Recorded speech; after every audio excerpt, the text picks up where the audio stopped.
Is sexy underwear consent? No. I don't know why in our current year we are still even having this conversation, this debate. And this isn't something that's just like two or three random people online. This is a pretty serious thing because this is something that actually makes its way into courtrooms and is used as a valid defense to get rapists off the hook. I know, that's crazy. But that's the world we live in.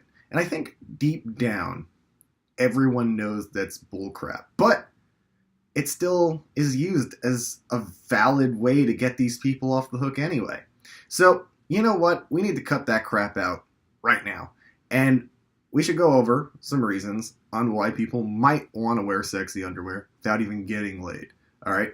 Number one, maybe it's just aesthetically appealing to them. They just want to wear it because they think it looks nice.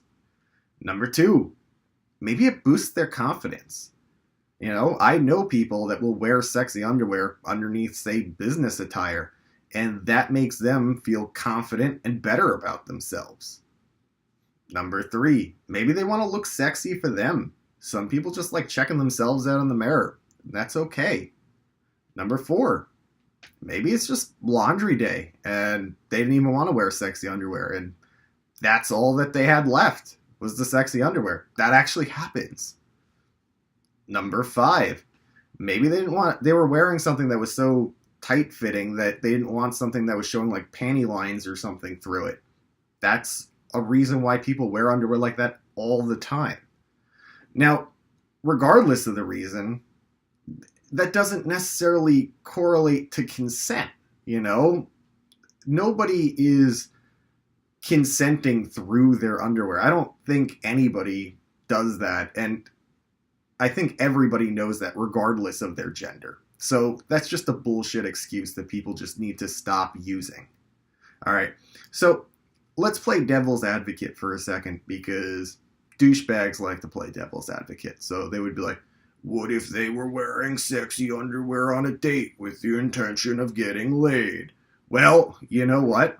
Lots of people actually like to wear sexy underwear on dates for the what ifs. And you know what? That doesn't necessarily mean consent because you can go on a date with somebody with the intention of possibly hooking up with them if everything goes well. And then if things don't go well, you don't want to hook up with them, but you're still wearing that sexy underwear. All right?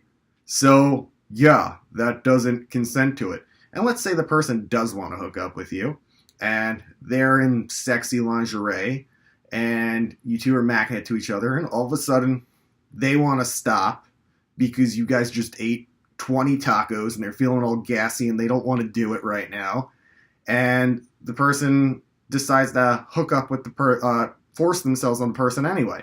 You know, like, that's not consent. You know, it's just not. Even if the person is in the lingerie, they started hooking up with you and they decide to stop, that's no longer consent. Even if they're showing you that sexy underwear. So I think that we really need to stop putting clothing with consent because they're two different things. Regardless of if it's underwear, a skirt, a shirt, whatever, like, we all know at this point that clothing does not mean consent. And if you really do think that clothing means consent, I'm worried about you and the way that you view the world and interact with it. Because let me tell you, if you feel that way, you are a very frightening fucking person, all right? Now, I'm going to get out of here. Clothing is never consent. Peace.